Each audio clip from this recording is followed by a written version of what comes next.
Caranya mudah. Apa yang kita mau pasti ada di YouTube. Cara membuat ini, tutorial membuat itu. Jadi gak ada alasan buat kita bereksperimen atau mencoba sesuatu yang baru. Contohnya buat brownies tanpa mixer, tanpa oven seperti aku ini. Bahannya juga murah dan mudah didapat. Ternyata menjadi ibu-ibu, jiwa masakku makin meronta-ronta. Oke deh, kita langsung lihat gimana proses membuat brownies ala-ala ini.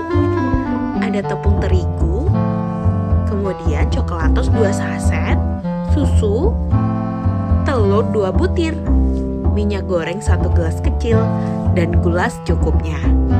Pertama, kita aduk telur dan gula pasir. Kemudian masukkan coklatos, lalu tepung terigu, lanjut masukkan minyak ini. Minyak ini sebagai pengembangnya ya. Lalu susu coklat, aduk-aduk deh sampai merata. Next, kita taruh wadah yang sudah dibaluri mentega dan tepung supaya nggak lengket ya nanti.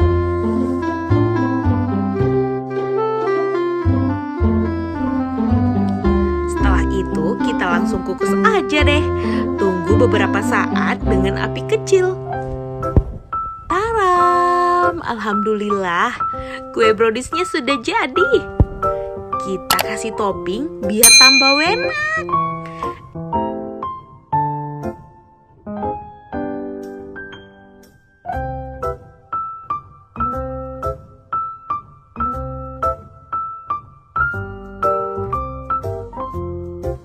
Ini ponakan aku yang bantuin jagain si kecil.